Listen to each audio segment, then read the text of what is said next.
ঈদুল ফিতরের দিন করণীয় ঈদগাহে যাওয়ার পূর্বে গোসল করা। ঈদগাহে যাওয়ার পূর্বে সুন্দর করে গোসল করবেন। 2 নম্বরে সকালে কিছু খেয়ে ঈদের সালাত আদায় করতে যাওয়া। সাধারণত রাসূল সাল্লাল্লাহু আলাইহি ওয়াসাল্লাম কি করতেন?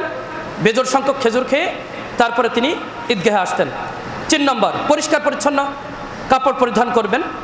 যদি নতুন কাপড় পরিধান করবেন, যদি নতুন কাপড় না থাকে তাহলে পরিষ্কার পরিচ্ছন্ন কাপড় পরিধান করবেন এবং সাধ্যমতো আপনারা আতর সুগন্ধি যেগুলো আছে এগুলি আপনারা ব্যবহার করবেন। এটা আল্লাহ রাসূল সাল্লাল্লাহু আলাইহি ওয়াসাল্লামের একটা গুরুত্বপূর্ণ সুন্নাহ। 4 নম্বর, যত সম্ভব পায়ে হেঁটে ঈদের সালাত আদায় করতে আসবেন। 5 নম্বর, ঈদের সালাত আদায় করতে যাওয়ার সময় সালাত আদায়ের আগ পর্যন্ত ঈদগাহে অবস্থানকালে তাকবীর বলবেন। যে তাকবীর আমরা বললাম, তাকবীর বিভিন্নভাবে পড়া যায়, তার ভিতরে একটা ওই যেটা আমরা বললাম, আর ওর সাথে একটা অ্যাড করা যায়, যোগ করা যায় কি আল্লাহু আকবার লা ইলাহা ইল্লাল্লাহু ওয়াল্লাহু আকবার ওয়ালিল্লাহিল হামদ আল্লাহু আকবার কাবীরা আলহামদুলিল্লাহি কাসীরা ওয়া সুবহানাল্লাহি বুকরাতাও ওয়া আসীলা, এটাও যোগ করতে পারেন। 6 নম্বর, এক পথ দিয়ে যাবেন অন্য পথ দিয়ে আসবেন, সুন্নাহ এগুলো ঈদের দিনের করণীয়।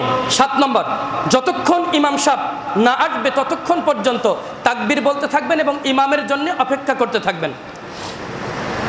8 নম্বর, ইমাম সাহেব আসলে তার সাথে সাথে ইমাম সাহেব এসে পার কি করবে? আল্লাহ রাসূল সাল্লাল্লাহু আলাইহি ওয়াসাল্লামের সুন্নাহ হলো আল্লাহ রাসূল সাল্লাল্লাহু আলাইহি ওয়াসাল্লাম ঈদের মাঠে আসতেন, এসেই তিনি আগে সর্বপ্রথম কোনো কথা নয়, সর্বপ্রথম এসেই তিনি 2 রাকাত সালাত আদায় করতেন। এটা হলো আল্লাহ রাসূল সাল্লাল্লাহু আলাইহি ওয়াসাল্লামের সুন্নাহ। হাদিসটি আসছে আবু দাউদ হাদিস নম্বর 1150, ইবনু মাজাহ হাদিস নম্বর 1280।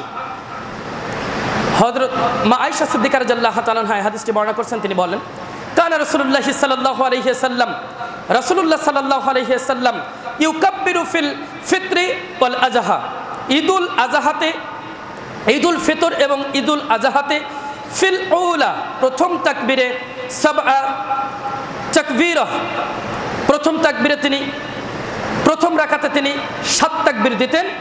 ওয়াফিস সানাতি খামসান সিয়াতা তাকবীরা, এবং দ্বিতীয় রাকাতে তিনি 5 তাকবীর দিতেন। তাহলে প্রথম রাকাতে কয় তাকবীর? 7। দ্বিতীয় রাকাতে কয় তাকবীর? 5। তাহলে প্রথম রাকাতে 7, দ্বিতীয় রাকাতে 5, এই 7 5 12 তাকবীরে আল্লাহ রাসূল সাল্লাল্লাহু আলাইহি ওয়াসাল্লাম ঈদের সালাত আদায় করতেন। আমাদের সমাজে যে 6 তাকবীরের যে বিষয় আসছে সেই 6 তাকবীরের হাদিস জয়ীফ, দুর্বল হাদিস। সুতরাং আমরা 6 তাকবীর নয়, আমরা আল্লাহ রাসূল সাল্লাল্লাহু আলাইহি ওয়াসাল্লামের পদ্ধতিতেই আল্লাহ রাসূল সাল্লাল্লাহু আলাইহি ওয়াসাল্লামের সুন্নাহ অনুযায়ী, সহি হাদিস অনুযায়ী আমরা 7 5 12 তাকবীরে ঈদের সালাত আদায় করব ইনশাআল্লাহ।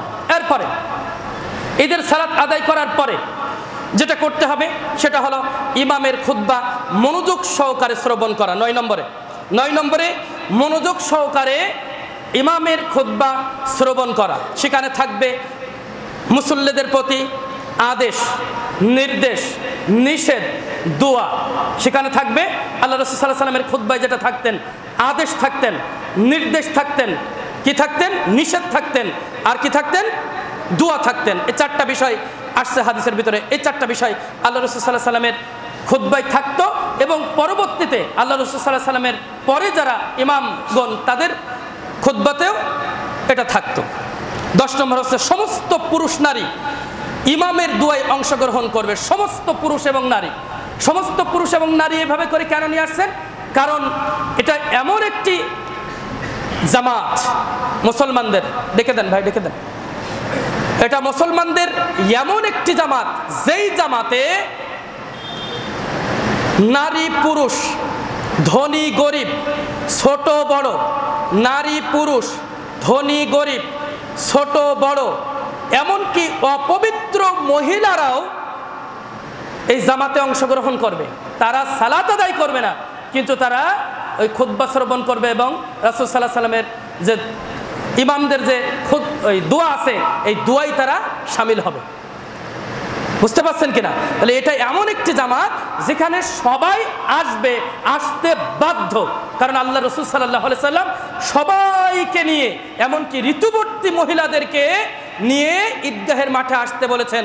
এমনকি এভাবে করে বলেছেন যে আমার সাথীর যদি উন্না না থাকে তখন কি করবে, যে কোনো মহিলার উন্না নেই তখন তার সাথী যেন তাকে উন্না দিয়ে ঈদগাহের মাঠে নিয়ে যায়। এটা এমন একটি জামা। তাহলে আমরা সকলেই সবাই ঈদগাহের মাঠে একটি জামাতে আমরা ঈদের সালাত আদায় করার চেষ্টা করব ইনশাআল্লাহ।